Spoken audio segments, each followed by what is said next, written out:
segala sesuatu yang tidak di dalam Kristus itu ada di dalam Adam. Dan yang di dalam Adam itulah manusia lama yang kita warisi dari Adam melalui orang tua kita, itu adalah manusia lama. Setelah kita ketemu Yesus, maka kita punya manusia baru. Nah, manusia baru itu mau taat, mau nurut Tuhan, benci dosa, tapi manusia lama ini terjual pada dosa.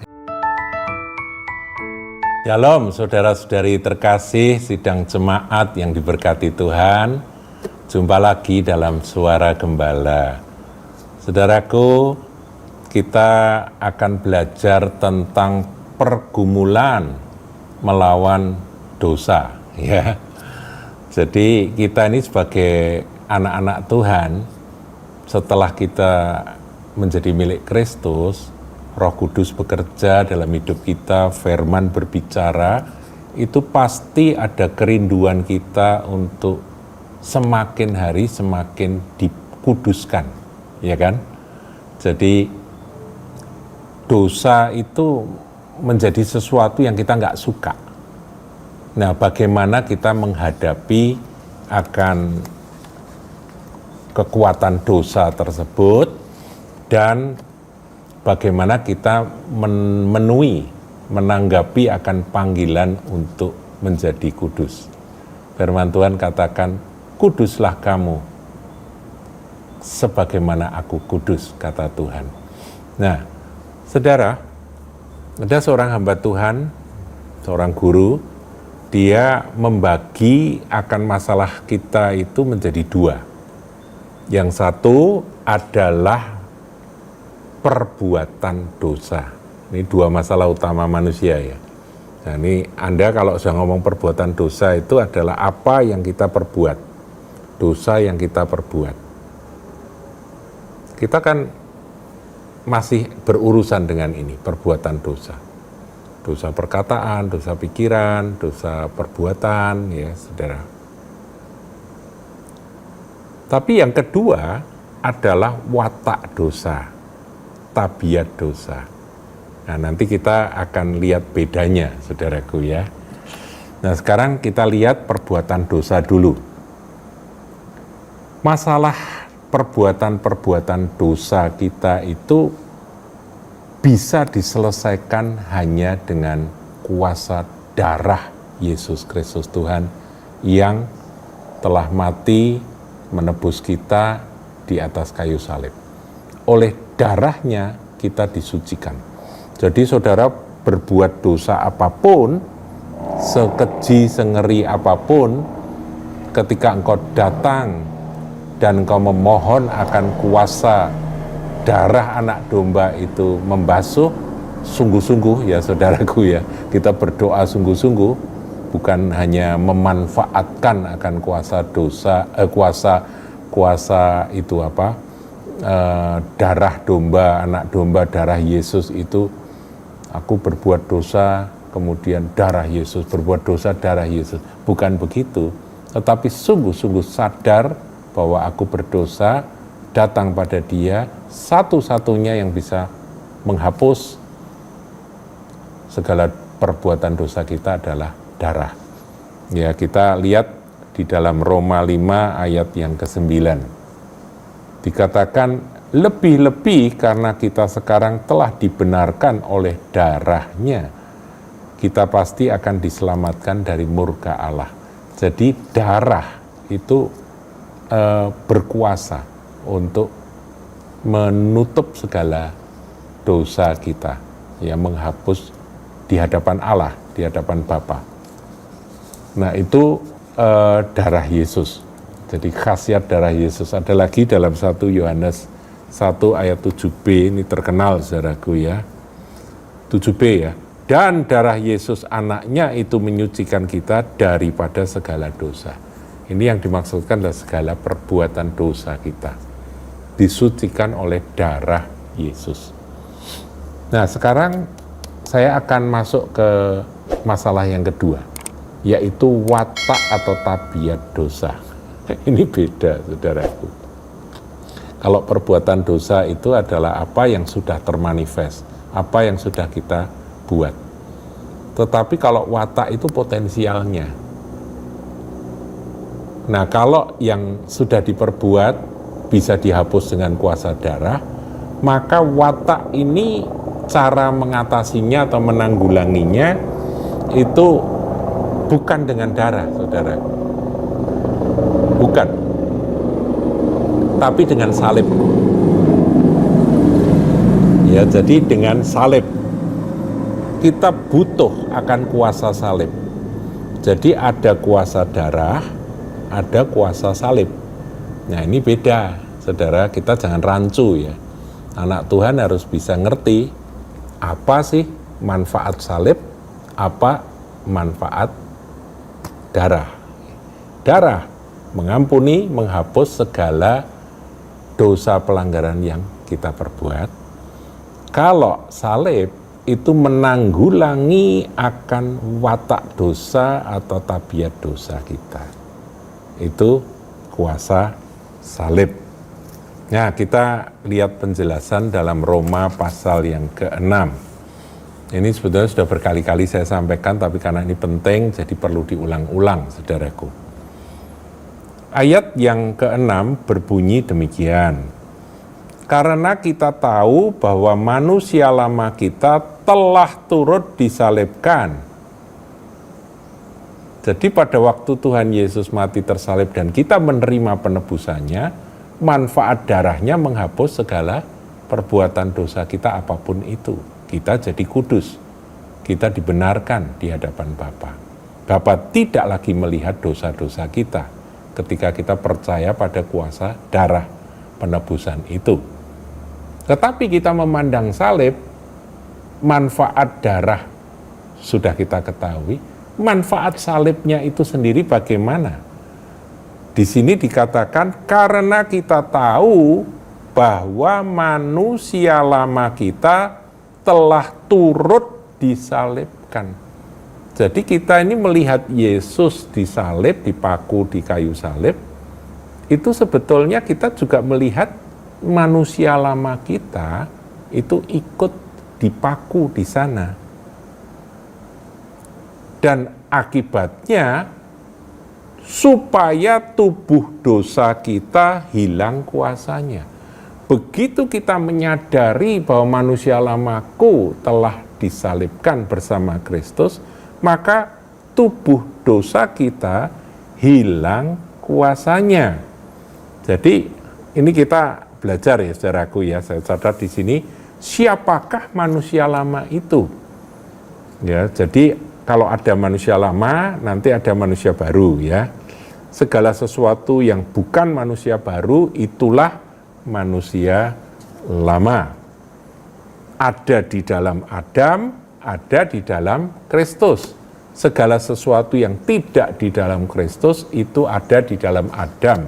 Dan yang di dalam Adam itulah manusia lama. Yang kita warisi dari Adam melalui orang tua kita, itu adalah manusia lama. Setelah kita ketemu Yesus, maka kita punya manusia baru. Nah, manusia baru itu mau taat, mau nurut Tuhan, benci dosa, tapi manusia lama ini terjual pada dosa, ya. Makanya tubuh kita ini disebut tubuh dosa karena ini dipakai oleh manusia lama.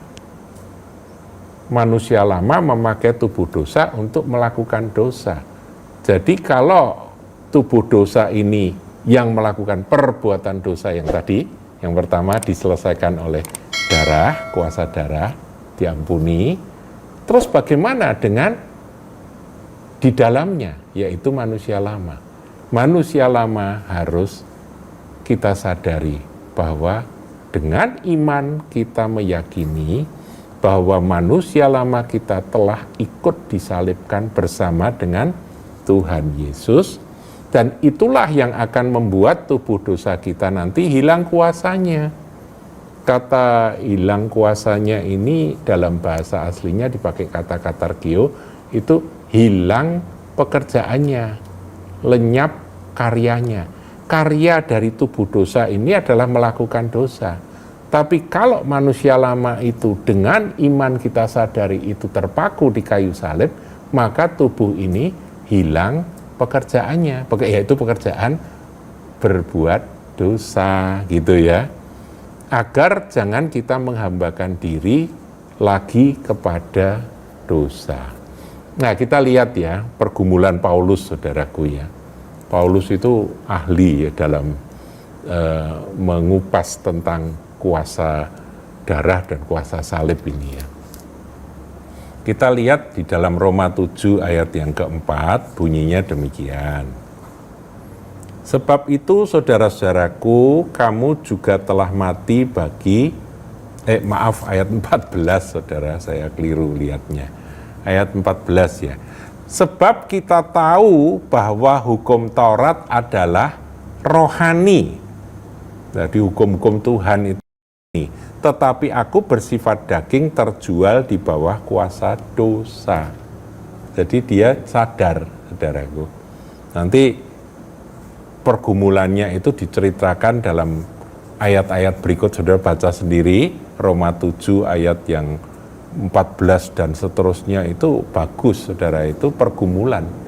Yaitu bahwa aku tuh ingin yang baik, tapi kok yang jahat itu keluar gitu, yang dosa itu keluar.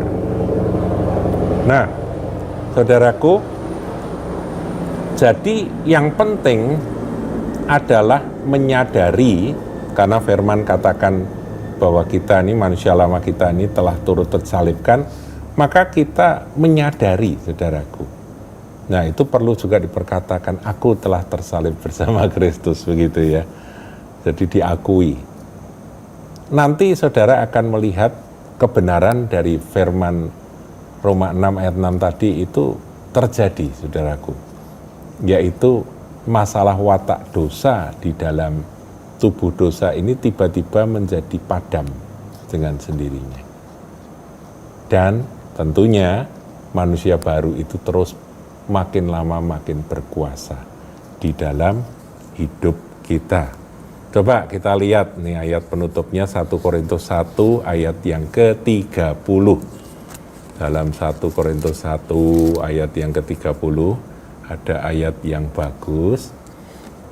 Tetapi oleh Dia kamu berada dalam Kristus Yesus, yang oleh Allah telah menjadi hikmat bagi kita. Ia membenarkan dan menguduskan dan menebus kita. Galatia 2 ayat 19b, ini ayat yang biasa saya bacakan. Saudara jangan bosan dengan ayat ini ayat bagus untuk kita. Galatia 2 ayat 19b ya, dan 20. Aku telah disalibkan dengan Kristus. Jadi kita ini sudah disalibkan bersama dengan Tuhan Yesus. Itu harus dia sadari, diakui. Aku di sini adalah manusia lama ya, saudara. Namun aku hidup, tetapi bukan lagi aku sendiri yang hidup. Aku kan hidup, masih jalan, masih bicara, masih melakukan pekerjaan ini itu. Akui bahwa aku hidup, tetapi bukan lagi aku sendiri yang hidup. Kalau dulu aku sendiri yang hidup, sekarang bukan aku sendiri yang hidup, melainkan Kristus yang hidup di dalamku. Jadi manusia baru itu adalah Kristus yang hidup di dalamku. Dan hidupku yang kuhidupi sekarang di dalam daging, artinya dalam tubuh jasmani ini, adalah hidup oleh iman. Jadi saudaraku, kita tidak boleh lepas dari apa yang disebut dengan iman. Iman bahwa aku telah tersalib bersama Kristus, manusia lamaku. Iman bahwa Kristus tinggal di dalamku. Iman bahwa firman Tuhan itulah kebenaran, dan firman itulah yang menimbulkan iman yang membuat hidup baruku itu berbuah-buah. Iman dalam anak Allah yang telah mengasihi aku dan menyerahkan dirinya untuk aku. Ayat 21, aku tidak menolak kasih karunia Allah, Sebab sekiranya ada kebenaran oleh hukum Taurat, maka sia-sialah kematian Kristus. Ini dia berbicara tentang Taurat dan salib Kristus ya. Nah, saudaraku, ini pengajaran pengulangan dari apa yang sudah berkali-kali saya sampaikan, yaitu saudara perhatikan dua masalah manusia. Satu adalah perbuatan dosa, diselesaikan dengan darah. Watak dosa atau tabiat dosa hanya diselesaikan dengan salib, yaitu percaya sepenuh bahwa aku telah disalibkan bersama dengan Kristus. Nah, ini harus kita yakini benar, karena hanya itu yang bisa menyelesaikan watak dosa atau tabiat dosa, bisa menghancurkannya. Tersalib bersama dengan Kristus. Jadi tubuh ini tidak lagi berkuasa untuk melakukan perbuatan dosa. Tidak lagi bekerja, dia akan nganggur dari dosa. Nah, itulah yang diajarkan oleh firman Tuhan dalam Roma 6 ayat yang ke-6. Saya harap saudara mendapat ini berkat dari sharing ini dan saudara dapat mempraktekannya. Katakan, darah Yesus mengampuni segala perbuatan dosaku. Salib Kristus menyelesaikan watak dosaku karena aku telah disalibkan bersama dengan Dia. Hidupku bukannya aku lagi, tetapi Kristus yang hidup di dalamku. Haleluya. Tuhan Yesus berkati. Jangan lupa like, comment, share, dan subscribe channel GKBK Hal Semarang.